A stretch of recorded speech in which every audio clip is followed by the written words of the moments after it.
Thank you very much, Maria, for the kind introduction and also the invitation to speak in this exciting seminar series. Today I'm going to talk about advancing forecasts with ecological theory, but also vice versa, how to advance theory with forecasting.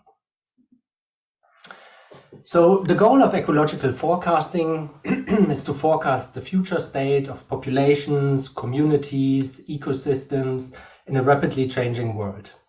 This serves two purposes.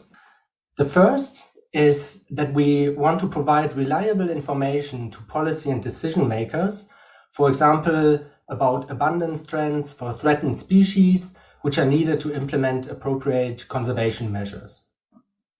However, forecasts are also important from a more fundamental point of view, and that is because they allow us to benchmark our theoretical understanding. If we're able to predict a system well, we probably understand something of this system. The scientific method relies on two types of predictions. The first one are the so-called explanatory predictions. These are expectations, often of qualitative nature, of how a system should behave if our assumptions are correct. These are commonly used to test and compare among competing theories. In contrast, anticipatory predictions are what we think of forecasts. So they are descriptions of how the future looks like if assumed causal relationships are true. So these ones can and should be tested against future observations. So this shows how theory advances forecasting. However, it also goes the other way around. If our forecasts are too often wrong, we need to refine our underlying theory. So forecasts can highlight gaps in our understanding and a need to advance the underlying theory. Luis and colleagues recently suggested that we can advance theory with an iterative forecasting loop that is depicted here in this graph. They proposed the following workflow. The first is to formulate hypotheses about ecological processes or a ecological process. We then have to build that relevant process into our model. And those models can be on a spectrum from empirical to process-based. So building this process into our model requires us not only to think about how X will influence Y, but also the functional forms and the parameters governing those relationships. The model then stores the state of the art of our ecological understanding. We can make quantitative predictions using those models about the future. And if the forecasts are in line with the data, this corroborates the theory. If not, we have to refine the theory and repeat the cycle. So a very crucial step is how we integrate theory into our forecasting models. So how does theory enter into predictive models? This is rather straightforward for process-based models. These are informed by physical laws. So an example would be a dynamic vegetation model, for instance. They rely on specific functional relationships and parameters, for instance, to describe the light use efficiency. Process-based models are considered to be powerful because they allow us to extrapolate to new conditions, for instance, changing temperatures, because they have the mechanisms incorporated that allow us to extrapolate to these new conditions. On the downside, parameterizing complex parameter-rich models is often very labor-intensive, and therefore they can be rather system-specific. In contrast, empirical models learn effects from data. They don't have theory included per se. An example of this would be a neural network, for instance. The functional relationships are data-driven, and they can often take rather flexible forms. They are expected to be bad at extrapolating when novel conditions arise, and those conditions have not been previously encountered. So there's no training data that allows us to learn about these novel conditions.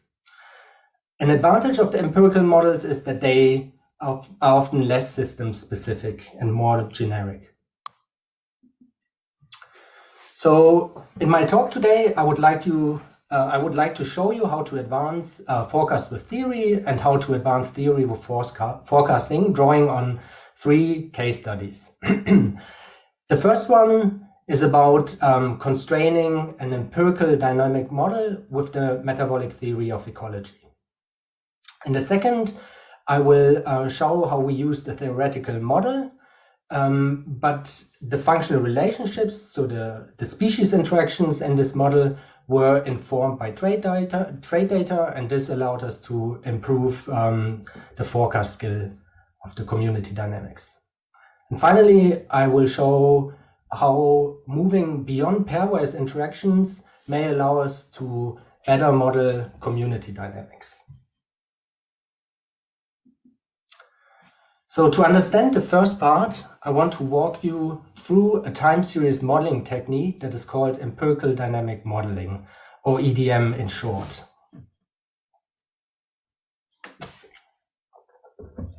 So the EDM framework has gained traction in ecology in the past decades to predict the dynamics of complex systems. So let's look at a simple model food chain here consisting of grass, rabbits, and foxes. Rabbits eat grass and foxes eat rabbits, so these organisms are coupled by their trophic interaction. You can summarize the dynamics of this system with the state space shown here. So each of the coordinates x, y, z is the abundance of one of the species. Plotted is the abundance of one of these species. And if we plot the abundances against each other, we get the underlying attractor of the system. We can use the attractor at time x to predict the abundances of the 3 species at time x plus 1 by following those trajectories through time. In reality, we rarely collect data on all the species that interact in ecosystems. So imagine we would only have data on the rabbit. So this is the time series shown here in red.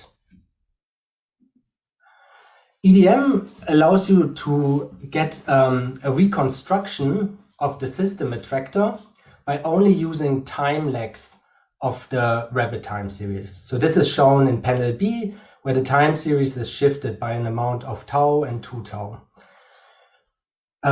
If we plot those time lags against each other, we get a reconstruction of the attractor, so-called shadow attractor, that preserves all the important mathematical properties of the original system attractor. So also allowing us to forecast what the next rabbit, value of the rabbit abundance will be. So if this sounds a bit opaque, I try to explain this a bit more graphically. So how forecasting works with the so-called simplex algorithm. So again, here we have a time series of the rabbit, and we want to forecast the last time point shown in pink here at time 100. So what we need to do is first define the embedding dimension. So that's the number of time lags to consider. Within the EDM framework, this is done by cross-validation. And in this case, imagine we need a time lag of 4 to reconstruct the attractor. So if we look at the shadow attractor, we see that the pattern, so these 4 time points observed before the time point we want to predict, is represented also here as this red dot. So because I can only represent 3 axes here, there's a slight mismatch with using 4 time lags, but you can ignore that. So the next step then is that we search across the past of our time series to find windows that show the most similar dynamics to the one that just happened prior to the time point that we want to predict. So these are the blue patterns here. On the attractor, this would be the nearest neighbors to the pattern occurring before the time point we want to predict. We then project 1 time step ahead to identify the time points that directly follow after these patterns. So this is following the trajectories through time. And then we can use a weighted average of those 4 predictions as our prediction, our general prediction. So as you can see, the prediction in green is quite close to the time point that we want to predict in pink. So EDM has been shown to work rather well for nonlinear time series as long as there's a deterministic skeleton for the dynamics and we have sufficient amounts of data. An open question has, however, been how well this works when the environment is changing. So a major challenge for ecologists is to predict how the abundances of organisms will respond to climate change. Over the past 50 years, we have observed a rapid increase in the mean temperature. However, we also expect changes in the seasonal and daily temperature fluctuations with ongoing climate change. Moreover, more intense, frequent, and longer-lasting heat waves are expected, and this is something we start to experience already now. This is bad news for 80% of the organisms, which are ectotherms and directly influenced by temperature. The metabolic theory of ecology aims to explain responses to temperature across levels of ecological organization. It posits that vital rates scale with temperature shown according to this relationship shown here, where B is the vital rate, B0 is the normalization constant, and then we have the Arrhenius scaling, where E is the activation energy, K is the Boltzmann factor, and T is temperature. So the metabolic theory of ecology posits that there's a universal temperature dependence with an activation energy of 0.65. The theory has found wide empirical support. For instance, here you can see variation in growth rate according to temperature for different groups of organisms, eukaryotes, unicellular eukaryotes, multicellular eukaryotes, and vertebrates. You see that the slope of this relationship is 0.68, so not different from the expected value of 0.65. Subsequent studies have shown that also community processes, such as species interactions, scale with temperature. So this plot shows the frequency of activation energies for species interactions such as competition, herbivory, or predation. You can see that the peak of the distribution is actually quite close to the expected value of 0.65, indicated by the dashed line. So what we have done is developing an extension of this EDM approach that uses the theoretical underpinning of the metabolic theory of ecology to improve forecasting with changing temperatures. What we do is that we rescale calendar time with temperature. So let me illustrate this here with the graph. So the upper panel is an abundance time series, and below you see this colored bar where red is high temperatures and blue is cool temperatures. You can see that when temperatures are high, the peak is narrow, whereas when temperature is cooler, we have these wider peaks. So when we rescale by temperature, we squeeze those wider peaks and we stretch those narrower peaks, such that we get to a very regular metabolic time step.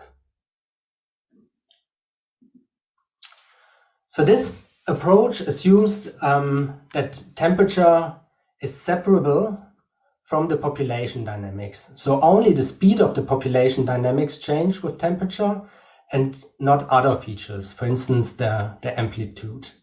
So this is an important assumption.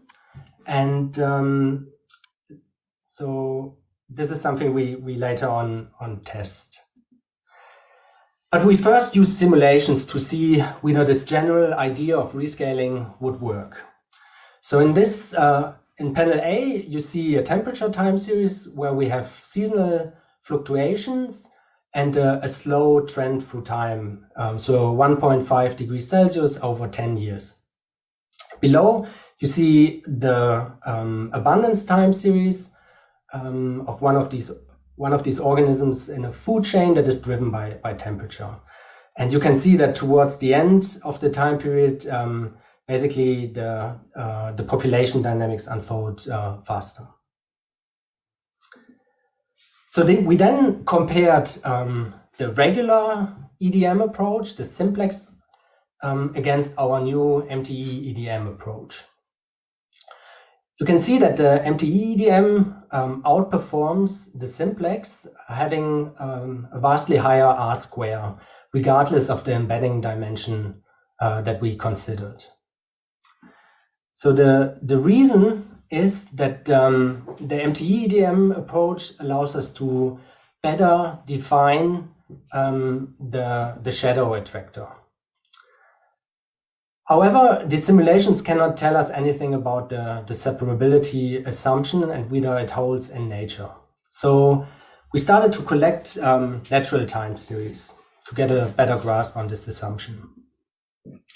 So we first looked at the population dynamics of a predator-prey pair that was observed across different temperatures. So here, darker shades of blue are the cooler temperatures and red shades are the higher temperatures. You can see that the peaks that were observed for these two species, they differ how wide they are depending on temperature. So when we rescale with temperature, they basically converge to approximately a single peak for both species.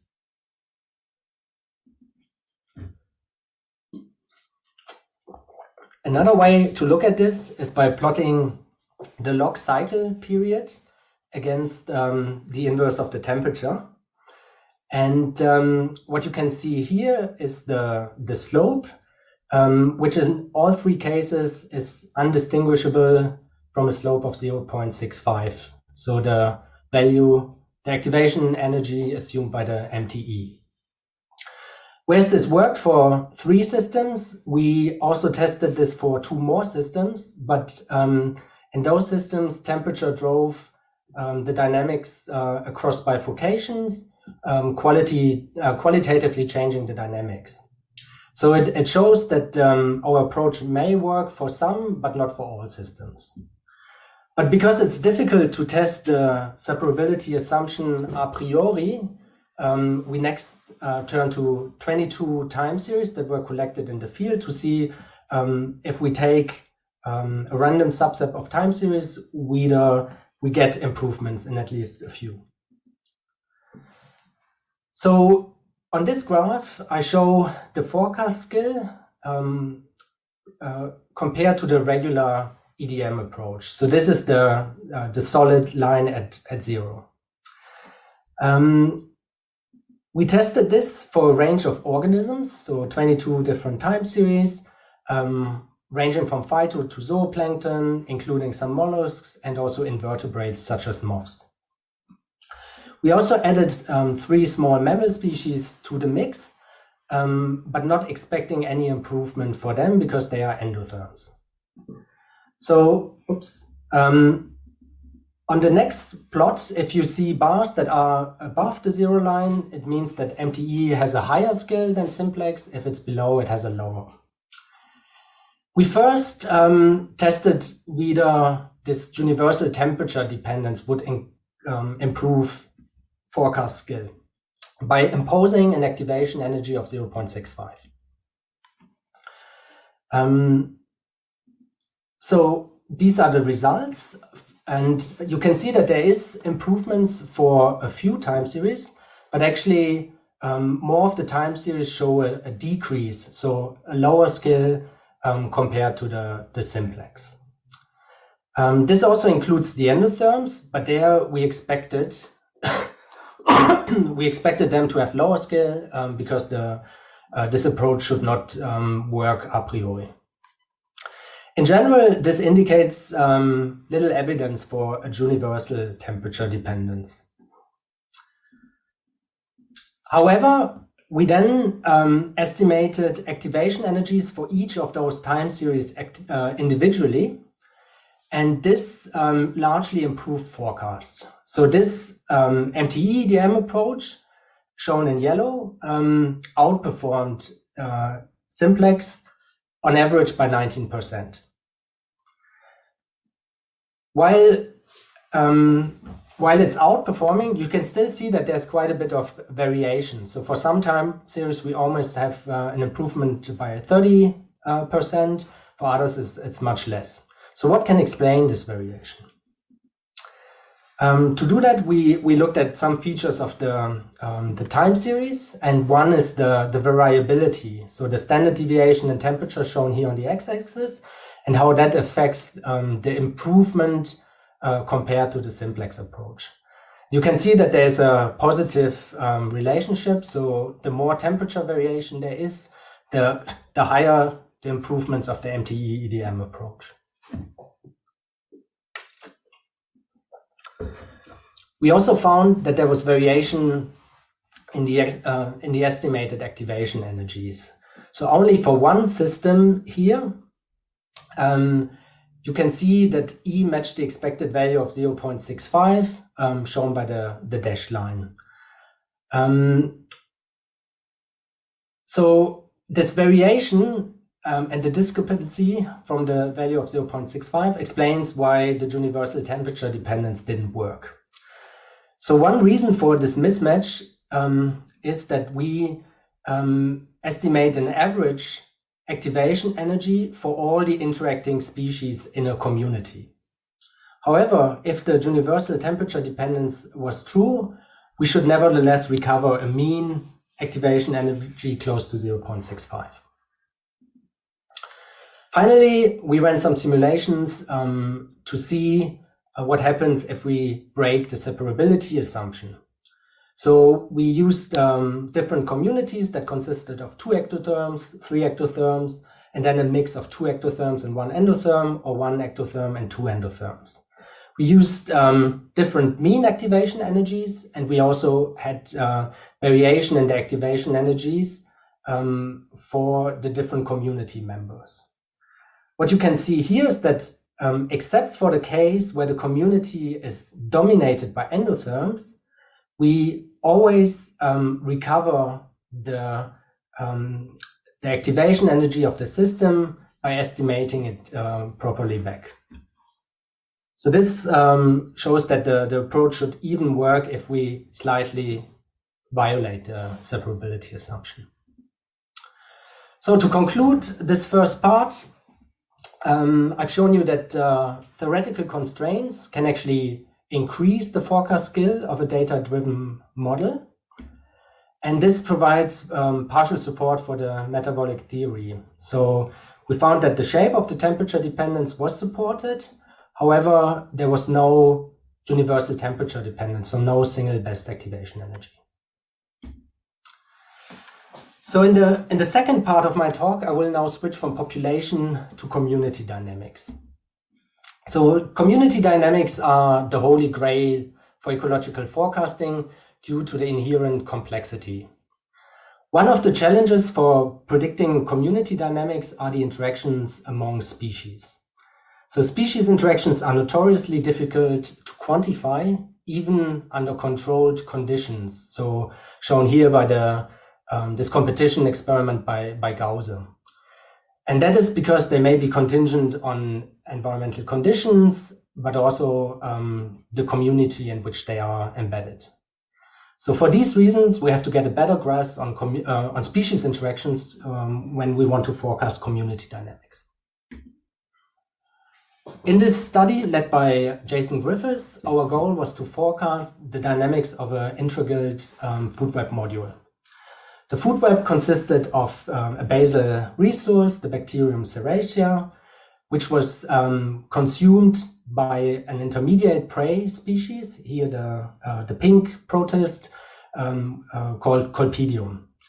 The top predator is Stentor, so this funnel-shaped organism that can consume Colpidium, but also Serratia. It can, however, not sustain population growth only on Serratia.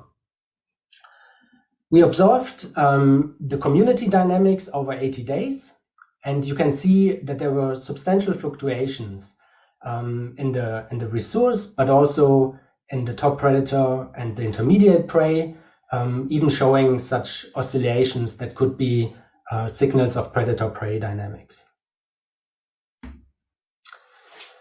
However, not only the abundance of organisms changed, but also traits such as cell size of the intermediate prey. We also noted that the proportion of the secondary resource changed through time. So the primary resource was smaller with a smooth surface, whereas the secondary resource was larger, potentially consisting of clumps of multiple Serratia individuals or a modified strain.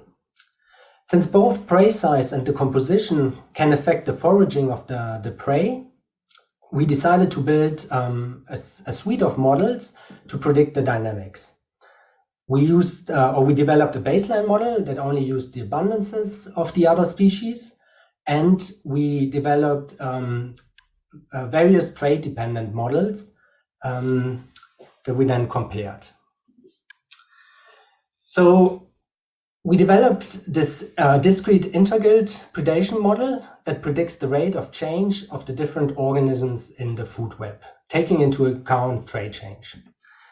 The functional relationships that define, for instance, the growth rate of the resource, the prey, the functional response of the prey on the resource, and also the functional response of the top predator on the resource, were modeled with generalized additive models that allow a flexible functional form depending on traits. So can traits improve the predictions of community dynamics? This graph shows the prediction error. So a higher error, so a worse model. And on the x-axis, you can see the different traits that we considered in each model and the resulting prediction error that we would get. The legend in red and blue is whether we included the resource composition or excluded it. So first, for the baseline model shown here in red, we had a RMSE of 0.55.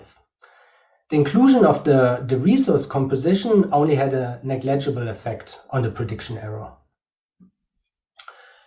This picture vastly changed when we included prey size, leading to a 16% decrease in forecasting error. Especially when we also, or in the case when we included also the resource composition. The different movement rates that we considered, so the turning angle distribution, the movement speed, or the step length, sometimes even increased the forecast error when the resource composition was not considered. It led to a decrease in forecast error when the resource composition was included. However, it was never as small as when we considered prey size.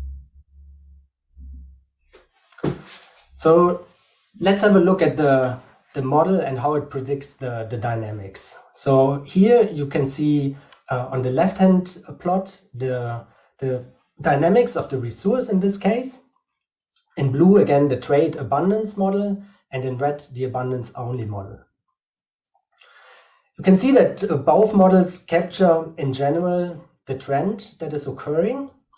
However, the trade abundance model is much better at also capturing some of these oscillations that I mentioned earlier. So this leads to a better correspondence between the observed resource and the projected resource, with the perfect fit being this one-to-one line shown with the dashed line. The trade abundance model had a R square of 0.4 for the resource density, compared to a R square of 0.1 for the trade independent model. So a higher forecast skill of the trade abundance model. If we look at the prey dynamics, we see here that the trade abundance model does a much better job capturing the initial increase in the density of the prey, which is not very well captured by the abundance only model. So this leads to a very good correspondence between the trade abundance model and the one-to-one line. Prey density had an R square of 0.6 when we also considered the trades, compared to an R square of 0.4 for the abundance only model. If we look at the predictability of the predator dynamics, both models do a similar job in capturing the dynamics. They show slight differences, but in general, in the correspondence plot, you can see that they overlap pretty much. Overall, predator density was very well captured by this trade abundance model with an R square of 0.7. Compared to a trade independent model with an R square of 0.5. So while it seems that the trade-based model is superior in terms of predictability, the question is whether these flexible data-driven functional forms are also biologically plausible. So it turns out that they align pretty well with the functional relationships assumed in theoretical models. So here you can see the functional response of the prey on the resource, and the colors show the dependence on the prey size. So when prey are large, we see something that's similar to a type 1 functional response, where it's more like a type 2 for the intermediate prey sizes. When we look at the predator functional response, it looks much more like a type 2. But again, we see the dependence on the prey size. So the predator has the highest consumption on the prey when the prey are large, whereas there's lower consumption when prey are small. So prey size is an important mediator in this system, resulting in a trade-off between prey growth and defense against the predator, which affects the dynamics of the overall food web. So concluding the second part, you've seen that including a feedback loop between abundance and trades led to an overall improvement of community dynamics forecasting. These data-driven functional relationships not only led to a higher forecast skill, but they also suggested new mechanisms. So there's this growth-defense trade-off that drove community dynamics.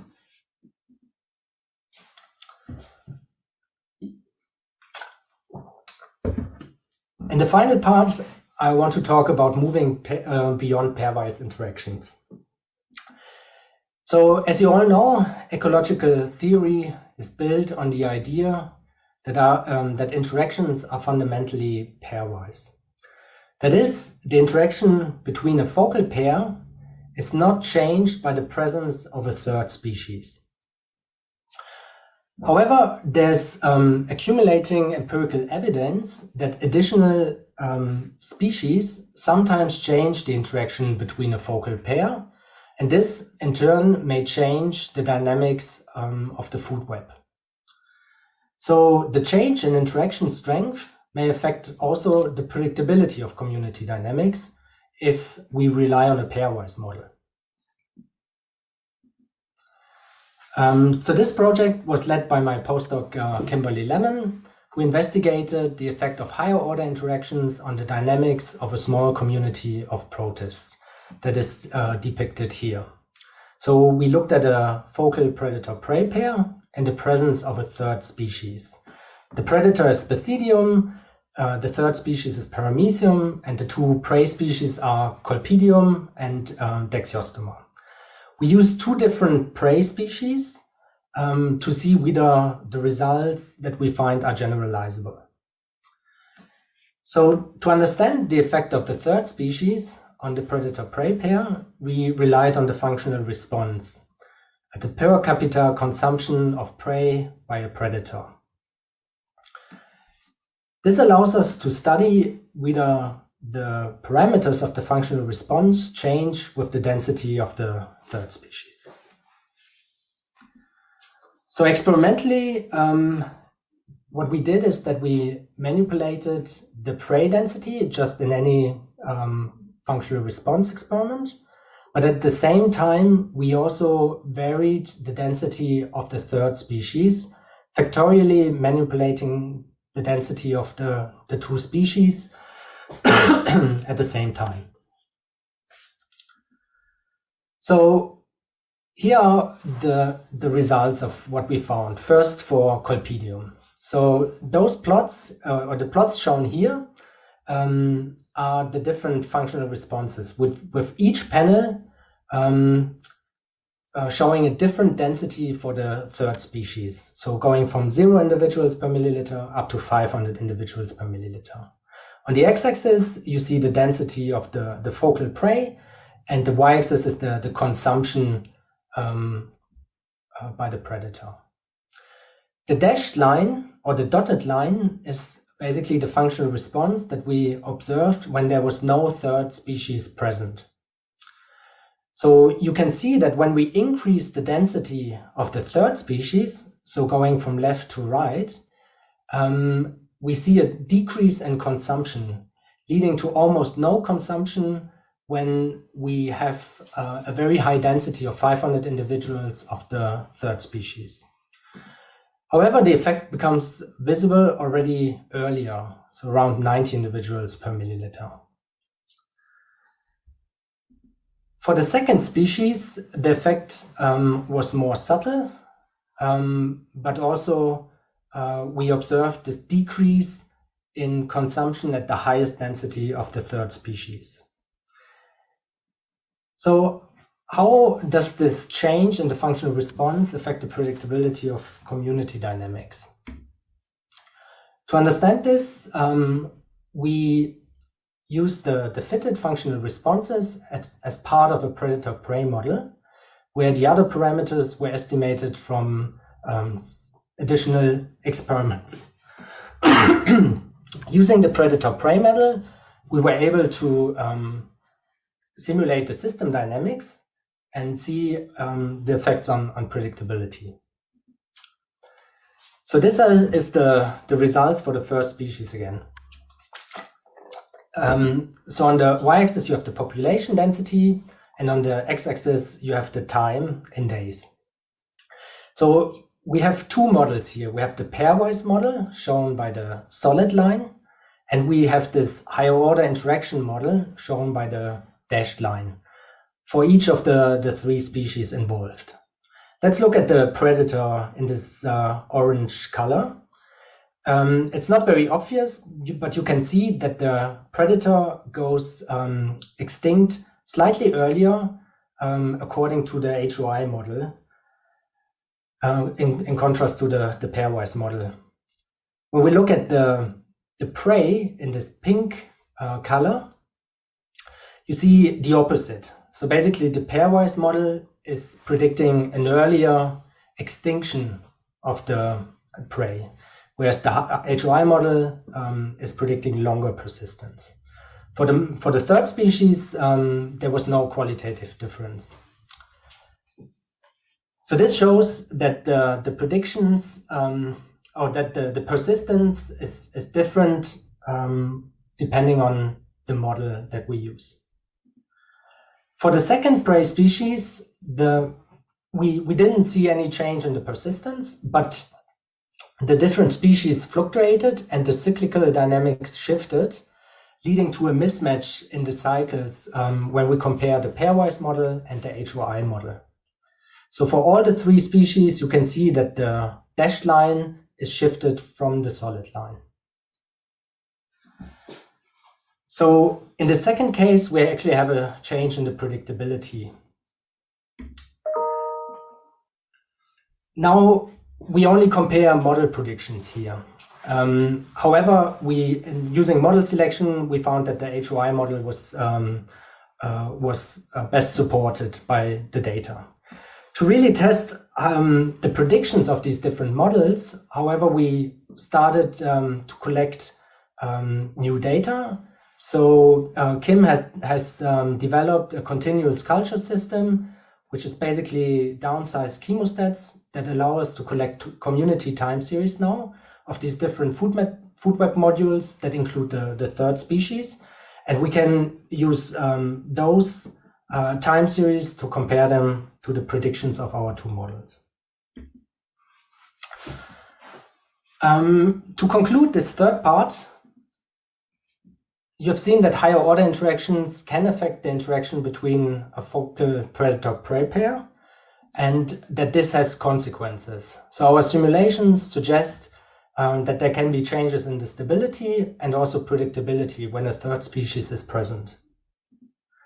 So in general, we think that predicting community dynamics may improve if HOIs would be considered.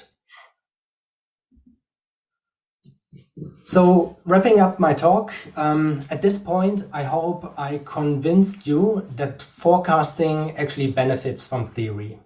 So improved forecasts can result from imposing actual constraints, such as biophysical constraints, because they limit our predictions to a meaningful space. However, theory also benefits from forecasting, and that is because the most rigorous test of ecological theory is by using true out-of-sample forecasts. So ideally, novel data that was not available at the time when the theory was developed and may be calibrated. So this is the most powerful way of advancing our ecological understanding. Regarding this empirical to theoretical model spectrum, I believe that these hybrid models that you've seen in the first two parts of my talk are a promising way forward. So they often have a process-based skeleton, but allow for flexible functional relationships, or vice versa, where you have a data-driven model and you impose constraints. And finally, I think this kind of this approach, comparing forecasts with theory, provides exciting new opportunities for dialogue between theoreticians and empiricists to jointly improve theory development and forecasting. So with this, I would like to thank all the people that were involved in the research that I presented today. And I want to thank my research group, the Biotic Responses to Environmental Change group at the University of Zurich, as well as the Predictive Ecology group, as well as my funders, and of course you for your attention. Thank you very much. Hey, thank you very much, Frank. That was really nice, super interesting talk. Questions. Feel free to either raise your hand or if you're more comfortable, just write it in the chat window. I'll give it a second to see if a question pops up.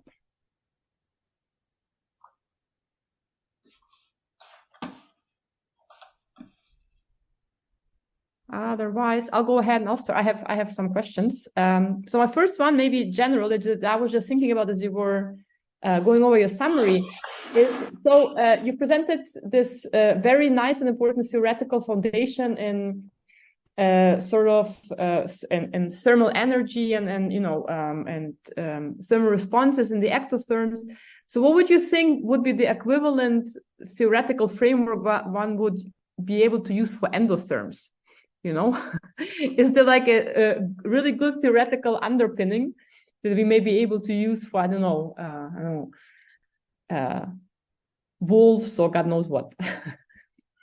Yeah, guess a very, very good question, right? Like, ecology is kind of known for having a lot of like different theories, but maybe only a few that are like very general, right? And maybe the metabolic theory of ecology also sticks out as one of those like few very general theories. And so I think I don't have a kind of straightforward answer where I would say like, okay, that framework is really appropriate for endotherms, because we somehow lack really some like wider and more general theoretical frameworks. I think that is an issue. So for instance, we were also thinking about other theoretical frameworks that could be used to further constrain EDM.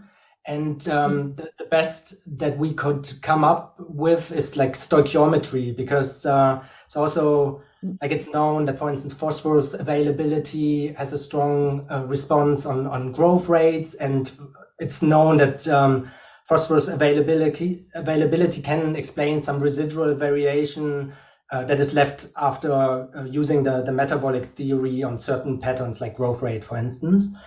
However, even stoichiometry, it's probably some technical aspects that come in there as well, where it's not so easily applicable to the EDM approach as the rescaling of the time step. But yeah, there were not like a lot of like very obvious cases that we could use now as a follow-up. So like maybe with a bit more thinking, stoichiometry could be suitable, but I think going to endotherms is a whole another level, I would say, and I guess that some of the established approaches like I don't know, IPMs, that's actually still the best way to go, and they're also like general, but yeah. Sorry for not having a better answer.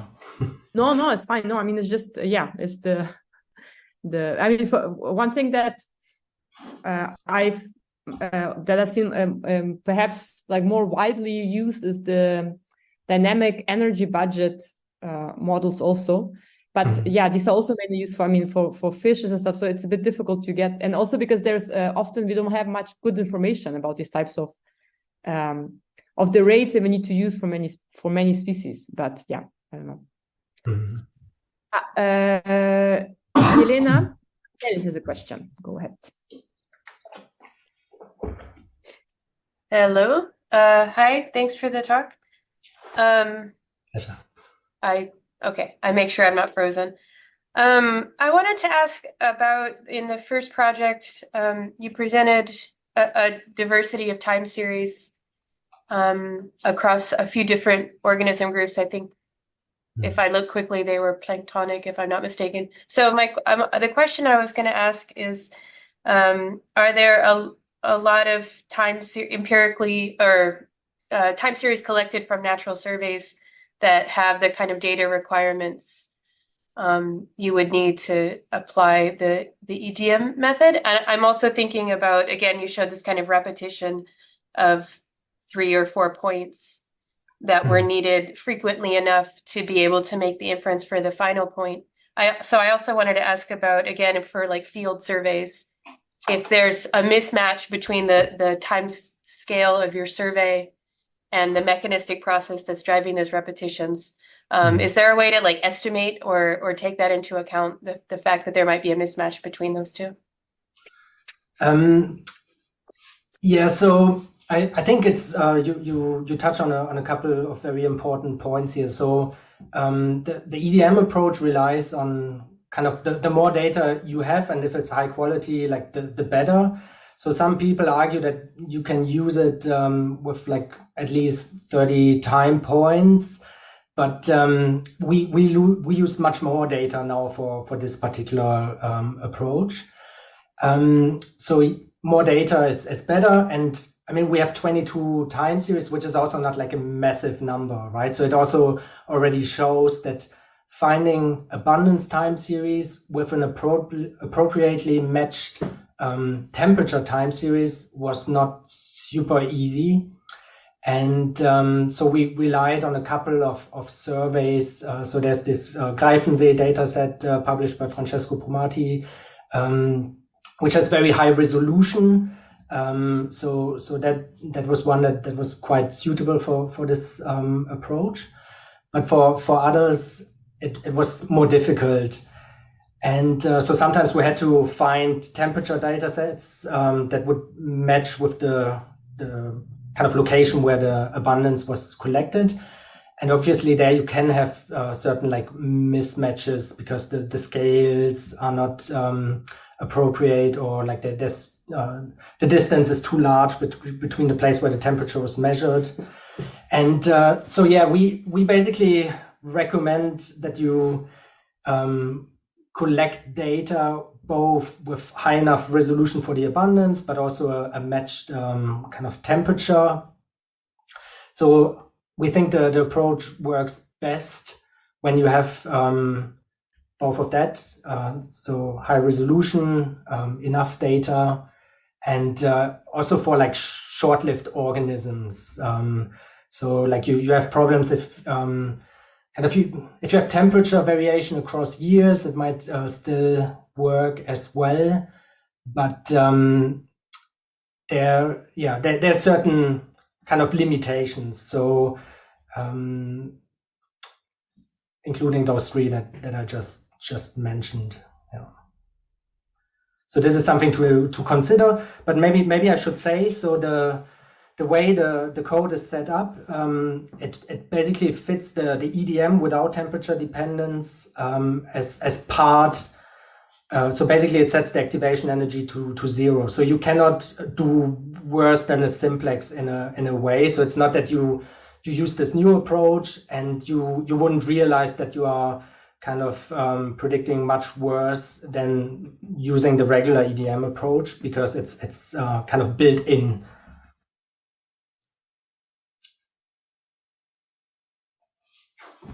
All right, did I answer like everything? You did answer everything. Yes, and I'm thinking just in general about, your phrasing of that you have to capture a few repetitions of the mechanistic process, repeating the consequent time pattern. And so you answered every question, and I'm thinking, about how that can match when there's multiple mechanistic processes going on. But I think it's a bigger question I was interested in your thoughts on. All right. Thanks. More questions? Sanne Evers has a question. Go ahead. Hi, can you hear me? Yeah, I can hear you. Hi, Sanne. Okay, perfect. Hi, thank you. It was a really interesting talk. I also have a question about the first part. So I was wondering also a little bit with like the volume of data that you might need. Do you notice simplex or EDMs or any of these models like performing better with lower amounts of data? And then sort of like, is either of these options more efficient when you're like right on the edge of what sort of the volume of data that you might need? Good question. Well, I think it's probably not the amount that is. So if you have the same amount, it's more like the quality, right? So I think if there's a temperature effect and you have kind of sufficient and high quality data, the MTEDM should give you a better answer. I guess if the data is like very noisy and like too noisy to really get the temperature signal, kind of the EDM would still perform like a little, well, not really better because it's part of the whole approach, right? Like what I just explained, that if there's no kind of improvement, including temperature, it will always default to the regular simplex approach. But yeah, I kind of see I see your point. We haven't really done much testing to identify those like border cases, but I think what you are getting at is it's very important from a practitioner's point of view, for instance. And it may be worthwhile exploring that a bit more systematically with some simulations. Yeah.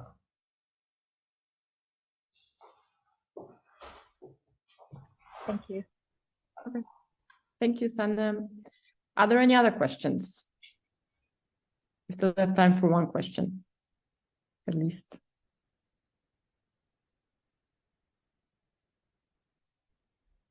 No? I will ask one final question out of curiosity. So in your, let me see, note this down. In the second example, where using the size measure as a trait, which performed the best by far. So what was up with the other ones? Why did they perform so badly? Why were they not good? Everything related to movement. Just out of curiosity. Yeah. So basically, we also thought that basically the movement defines like encounter rates, for instance. So our conclusion is that somehow it's maybe it's not really the movement behavior that is affected there, but it's more like when the prey starts interacting with the resource, maybe the palatability changed, and that is why, because, well, the size being related to some other trait like the palatability, and so that could be like a explanation why something that is like the movement that is related to foraging is not as predictive as the size. So that the size is basically capturing like multiple kind of causal effects there better than just the movement. That would be my best guess. But indeed, like being able to compare those different traits, like we can reason about this, and we decided against a model that includes all the traits, because that would be most likely like overfit, because it would have too many like parameters. So maybe in the end, like there was still some kind of complementary information between the movement and the size that would have decreased forecasting skill even further. But we were not really able to address that question. Okay. Yeah. Thank you. Makes sense. Yes. Okay. So if there's no further questions, thank you again, Frank, for this fantastic talk, and for agreeing to give the seminar. I really enjoyed it, and everyone else as well, I'm sure.